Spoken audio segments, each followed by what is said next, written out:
Pessoas que foram traídas. Como vocês se vingaram do seu ex? Minha avó fingiu ser a doce velhinha e destruiu todos eles. Meu namorado James e eu estávamos juntos por 9 anos. No nosso 7º aniversário ele me pediu em casamento e eu disse sim. No entanto, decidimos que nos casaríamos após 2 anos para termos tempo de economizar o suficiente para o casamento e nossos futuros filhos, etc. Nossas famílias estavam extasiadas, exceto por sua mãe Mary. Não sei porquê, mas ela nunca gostou de mim desde o primeiro dia e não tinha vergonha de mostrar isso. Ela incessantemente me acusava de ser promíscua, mas principalmente de ser interesseira. Não estou querendo me gabar, mas eu ganhava mais do que o filho dela e venho de uma família respeitada e bem-sucedida em nossa comunidade. Enquanto preparávamos o casamento, sua mãe se divertia sendo um verdadeiro pé no saco. A mãe do meu então noivo Mary fazia alterações nos detalhes do casamento sem informar ou ao seu precioso filho. Ela informava a meus convidados que seus convites estavam revogados para acomodar seus convidados escolhidos. Mexia nos assentos e mudava o cardápio, fazendo com que eu tivesse que pagar 2 vezes para reverter as alterações feitas por ela. Claro, isso não foi bem aceito por ela. Então, sendo a adulta madura que é, ela chorou e fez birra. Não sou uma pessoa confrontadora e fico facilmente ansiosa quando sinto a tensão aumentar, mas graças a Deus pela minha linda avó, ela foi a principal razão pela qual consegui aguentar todas as bobagens que a Mary estava fazendo.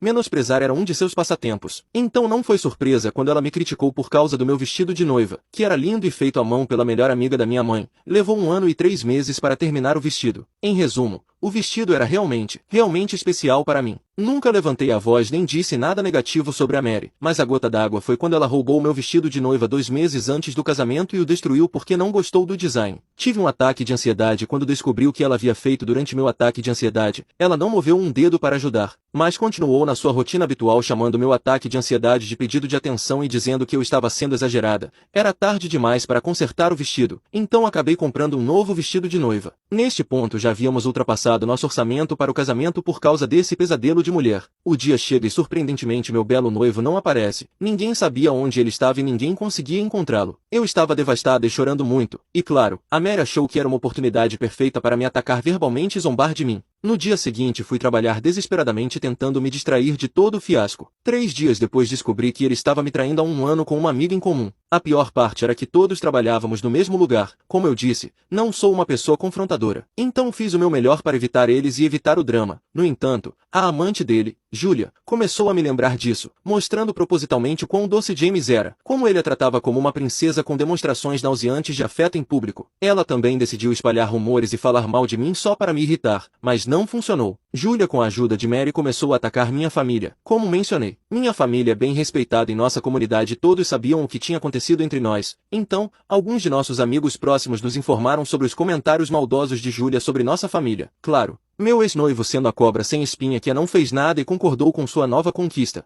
Agora, sou muito próxima da minha avó. Ela foi quem me criou quando meus pais faleceram. Amo e respeito essa mulher. Ela é o epítome do que é uma mulher elegante. Ela tem uma aura realmente gentil e reconfortante, mas pode ser muito intimidadora quando a situação exige, razão pela qual é bem respeitada e amada em nossa comunidade. Ela sempre tinha um sorriso no rosto e tratava todos bem, e se não fosse por ela acho que não teria suportado tudo o que aconteceu comigo. Então, quando a Julia começou a falar mal dela eu estava determinada a destruir ela e meu ex-noivo. Eu estava furiosa nesse ponto, então comecei a planejar como derrubá-los. Conversei com minha avó sobre isso, mas ela me convenceu a não fazer isso. Ela disse que eu deveria apenas sair da nossa cidade natal por um tempo para respirar e me curar. Depois de semanas e semanas de discussões eventualmente vi como tudo o que tinha acontecido e estava acontecendo estava afetando minha saúde, então aceitei a ideia da minha avó. Saí e não mantive contato com ninguém da minha cidade natal, exceto minha avó. 2 anos se passaram e recebi um convite para a reunião de nossa turma do ensino médio. Nesse momento estava realmente sentindo falta dos meus amigos e familiares, então decidi que era hora de voltar e me reconectar com todos. Todos ficaram surpresos em me ver e foram muito calorosos e acolhedores. Certamente parecia que eu estava de volta em casa.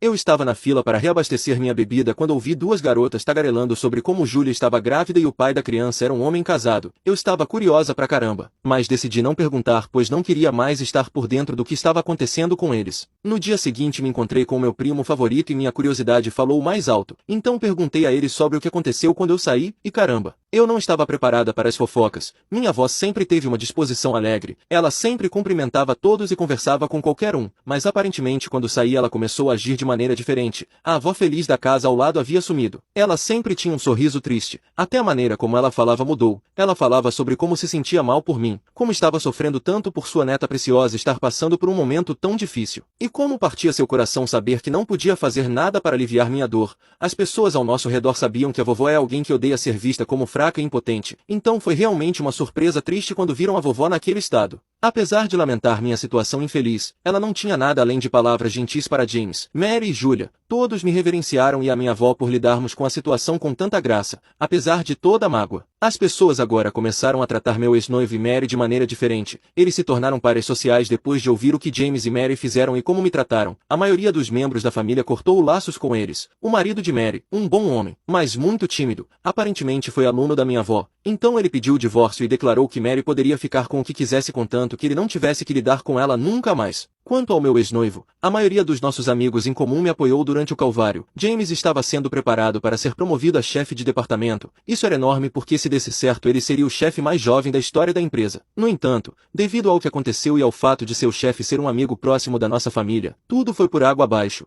James não foi demitido porque seu chefe achou que seria um caminho muito fácil. Minha avó também falou com o chefe dele dizendo que demitir James seria errado e antiprofissional. E novamente mostrando seu lado de doce senhora idosa. Julia foi pega tendo um caso com um de seus chefes. Infelizmente esse chefe era casado. A esposa descobriu sobre o caso, mas não sabia quem era a terceira pessoa. Obviamente foram protocolados papéis de divórcio e ambas as partes concordaram que era um divórcio sem culpa. Isso foi até a esposa receber provas incriminadoras de Julia e do chefe enviadas anonimamente. A vovó contratou um detetive particular para coletar evidências suficientes para incriminar tanto Julia quanto seu chefe. A esposa não só processou por 80% de seus bens, mas também entrou com um pedido para que a licença de Julia fosse revogada por motivo de torpeza moral. Conforme a investigação avançava, descobriram que Julia e seu chefe estavam roubando da empresa. Minha avó me contou que logo depois que Julia perdeu tudo, ela viu Julia no supermercado e decidiu puxar papo com ela. Ela se aproximou de Julia com um sorriso no rosto e uma garrafa de azeite na mão esquerda. Minha avó é muito calma. Então, com um enorme sorriso excessivamente doce, começou a dizer a Julia que ela não valia nada e que lamentava, e que os pais dela perderam tempo a criando. Claro que Julia ficou furiosa e começou a gritar com minha avó. Um comprador que viu o que aconteceu chamou o gerente e a segurança. Quando o gerente perguntou o que havia acontecido, Julia começou a explicar furiosamente e a repetir o que minha avó acabará de dizer a ela. Minha incrível avó então colocou seu sorriso triste e disse que se aproximou dela porque queria saber se esse era o tipo certo de óleo de cozinha que estava procurando. Não conseguia ler o rótulo porque esqueci meus óculos em casa. Desculpe, moça, não quis incomodar você, só precisava de ajuda.